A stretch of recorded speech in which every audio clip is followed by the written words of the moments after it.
Transgender అఘోరిగా మారడం, మళ్ళీ పబ్లిక్‌లోకొచ్చి TV ఛానళ్ళల్లో మాట్లాడడం, సోలాలు పట్టుకొని తిరగడం, న్యూట్‌గా తిరగడం, న్యూట్‌గా ఎక్కడంటే అక్కడ తిరగడం, పోలీస్ స్టేషన్‌లలో, గుళ్ళల్లో అన్నిట్లో ఇవన్నీ కొంత విచిత్రమైన ఇదే. ఎప్పుడు ఎవరు చూడని వ్యవహారం. ఇది కరెక్ట్‌గా యూట్యూబ్ ఛానల్‌కి గావచ్చు, వెబ్‌సైట్‌లకి గావచ్చు మంచి మసాలా దొరికింది. దాంతో ఇదే విషయం ఫోకస్ అవుతా వచ్చింది. అయితే ఈ నేపథ్యంలో ఒక అమ్మాయి అఘోరితో కూడా వెళ్ళిపోయింది. శ్రీవర్షిణి అని బీటెక్ సెకండ్ ఇయర్ చదువుతున్న అమ్మాయి. అప్పుడు వీళ్ళిద్దరు కూడా చెప్పిందేందంటే, నేను నా కూతురని, నేను ఈమెకి తల్లని, ఆమె దీక్ష తీసుకోవడానికి నా దగ్గరకొచ్చిందని ఇతను లేదా లేడీ అఘోరి ఈమె హ్మ్. చెప్పడం. ఆ అమ్మాయి గూడా అవును నేను ఆహ్, అఘోరిని దేవతగా భావిస్తున్నాను. నాకు దీక్ష కోసం వచ్చానని చెప్పడం ఇవన్నీ జరిగింది. అయితే తల్లిదండ్రులు మాత్రం తల్లిదండ్రులు కావచ్చు, అంటే తండ్రి కోటయ్య, తల్లి స్వరూప, వాళ్ళ బ్రదర్ శ్రీహర్ష అండ్ విష్ణు. వీళ్ళు నలుగురు ముందు నుంచి కూడా మా అమ్మాయిని అతను మాయ చేశాడు, మందు పెట్టేసి తీసుకెళ్ళిపోయాడు. అతను అఘోరి లేడీ కాదు, అతను మేల్ లక్షణాలే ఉన్నాయి, కోరికలంతా మేల్ కోరికలే ఉన్నాయనేది వాళ్ళు మొదటి నుంచి చెప్తున్నారు. సో, ఆ అమ్మాయి వాళ్ళు మా ఇంట్లో ఉన్న 2 వారాల్లో కూడా ఎక్కువ భాగం వాళ్ళిద్దరే సెపరేట్‌గా గడిపేవాళ్ళు, ముద్దులు పెట్టుకునేవాళ్ళు ఇవన్నీ హ్మ్. చెప్పారు. అట్లాగే కేన్‌లు బీర్లు తాగేవాడు అతను. ఆ తర్వాత బిర్యానీలు, ఎగ్ పప్పులు తినేవాడు. ఇవన్నీ వాళ్ళు చెప్పారు. ఆ డబ్బులు గూడా బాగా ఉన్నాయి అతని దగ్గర. అతను లక్షలున్నాయి. మాకు గూడా ₹1,00,00,000 చెక్ ఇస్తానని జెప్పాడు. నోట్లు ఇట్లా, ఇట్లా తీసి ఖర్చు పెట్టేవాడు.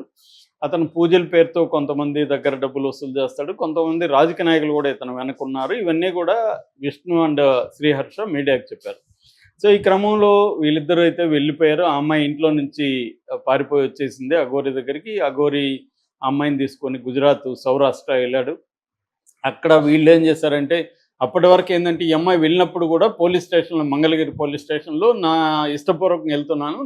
నాకు 23 ఏళ్ళు, నాకు మేజర్‌ని అని గూడా రాసిచ్చి మరీ ఎళ్ళింది. అది గూడా ఒక విడ్డూరం. ఎవరైనా హ్మ్. వెళ్ళేటప్పుడు పోలీస్ స్టేషన్‌లో రాసివ్వరు. మామూలుగా ఎళ్ళిపోవాలి. కానీ పోలీస్ స్టేషన్ రాసిచ్చారు. వాళ్ళు గూడా తీసుకోవడం గూడా పోలీసులు విడ్డూరమే. సో, ఇలా తీసుకున్నారు. మొత్తానికి వీళ్ళెళ్తేమో ఆల్రెడీ మేజర్ గదా! మేమేం చేస్తాం అన్నారు పోలీసులు.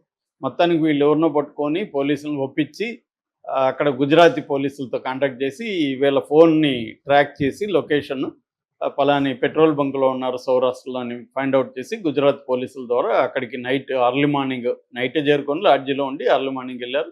వీళ్ళతో పాటు భవాని అనే ఒక అమ్మాయిని గూడా తీసుకెళ్లారు. ఎందుకంటే అమ్మాయిని డీల్ చేయాలి కాబట్టి ఒక అమ్మాయి ఉంటే బావుంటది. వీళ్ళ తల్లికి ఏదో హెల్త్ ఇష్యూ వల్ల భవాని అనే అమ్మాయిని తీసుకెళ్లారు. మొత్తానికి అక్కడ గూడా సోలం తీసుకొని వీళ్ళ మీదకి అఘోరి ట్రై చేస్తే వాళ్ళు గూడా రాడ్స్ తీసుకొచ్చారు పోలీసులు. అలాగే సరెండర్ అయిపోయింది. అప్పుడే చూస్తే విజువల్స్‌లో అఘోరి కన్నీళ్లు పెట్టుకుంటుంది. గద్గద స్వరంతో మాట్లాడుతుంది. అప్పుడే ఏందో తేడాగా ఉందనే అందరూ అనుకున్నారు. అయితే ఈ అమ్మాయి గూడా ఇష్టం లేదు, బలవంతంగా వీళ్ళు తీసుకొచ్చారని ఏడుస్తుంది. ట్రైన్‌లో గూడా నాన్ కోఆపరేటివ్‌గా ఉంది. ఇవన్నీ విజువల్స్ అంతా చూసాం. దాని హ్మ్. తర్వాత అమ్మాయిని ఎక్కడో దాచిపెట్టారు వీళ్ళు. అఘోరి వస్తదేమో అని. ఇలాగ జరిగింది. సడెన్‌గా బిగ్ టీవీలోకి ఈ అమ్మాయి వచ్చేసింది. వాళ్ళ దగ్గర నుంచి పారిపోయి వచ్చేసి ఇక్కడ కూర్చొని లైవ్‌లు ఇవ్వడం మొదలుపెట్టింది. సడెన్‌గా ఒక ట్విస్ట్ స్టోరీలో ఇంటర్వల్ బ్యాంగ్ వచ్చింది. ఆ ఇంటర్వల్ బ్యాంగ్ ఏందంటే వీళ్ళిద్దరూ శిష్యురాలు, గురువు గాదు, భార్యాభర్తలు. అది గూడా లేడీ గాదు, నా భర్త అంటుంది తప్ప ఆమె అంటుంది. ఇతను నా భర్త అంటుంది. అంటే మేల్ వచ్చేసి. ఈ జెండర్ హ్మ్. కన్‌ఫ్యూజన్ గూడా ఉంది. సో, ఇలాగ మొత్తానికి భార్యాభర్తలయిపోయారు వీళ్ళిద్దరూ. అఘోరి గూడా గుజరాత్ నుంచి మరి ఎప్పుడొచ్చిందో తెలీదు. అఘోరి గూడా వచ్చేసింది. సో, వీళ్ళిద్దరూ మళ్ళీ ఒకటైపోయారు. ఈ అమ్మాయి అతని కోసం పాట ఒకటి పాడింది. ఒకటో, రెండో 2 పాటలు పాడినట్టుంది. 'అత్తారింటికి దారేదిలో' 6 అడుగుల బుల్లెట్ ఒకటి, ఇంకోటేదో 'కరగని 2 మనసుల దూరం' అని 'వర్షం' సినిమాలోది. దాని తర్వాత ఆమె సిగ్గుపడడం, ఇతను బుగ్గగిల్లడం, ఇలాగ వాళ్ళ కొత్త జంట రొమాన్స్ అంతా మన ముందు ప్రదర్శించారు టీవీ ఛానల్‌లు వీళ్ళు కలిసి. సో, దాని తర్వాత మాది జన్మల అనుబంధం. మాది దాన్నేమంటారు, శారీరక విషయం గాదు ఇది. సంబంధం గాదు. మాది అలౌకిక సంబంధం అన్నట్టుగా మాట్లాడారు. స్పిరిచ్యువల్ రిలేషన్‌షిప్ లాగా మానసిక సంబంధం.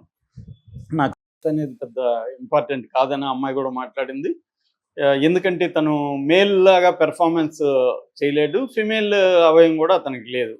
సో, ఇది నిన్న నేను డీటెయిల్‌గా చెప్పాను యాక్చువల్‌గా. అంటే ఓకే. జెండర్ అంటే ఏంటి? సెక్సువల్ ఓరియెంటేషన్ అంటే ఏంటి? ఈ 2 విరుద్ధమైన విషయాలు.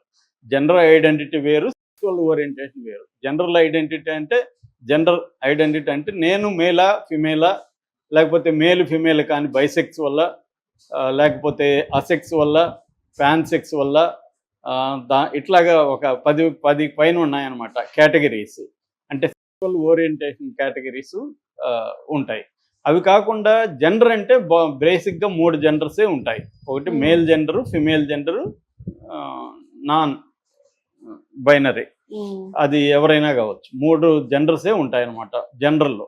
జెండర్ క్లారిటీ ఉంటుంది కానీ సెక్సువల్ ఓరియంటేషన్లోనే ప్రాబ్లం ఉంది. సెక్సువల్ ఓరియంటేషన్లో నేను జెండర్ అయితే మేలే కానీ నా సెక్సువల్ ఓరియంటేషన్ విమెన్ కాకపోవచ్చు, హెట్రో కాకపోవచ్చు, నేను గే కావచ్చు. అంటే నాకు అబ్బాయి నచ్చవచ్చు, లేదా నాకు అబ్బాయి అమ్మాయి ఇద్దరు ఒకే కాలం ఒకే టైంలో నచ్చవచ్చు.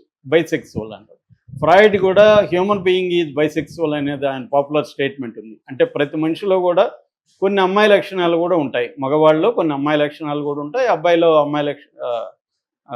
అమ్మాయిలో అబ్బాయి లక్షణాలు కూడా ఉంటాయి.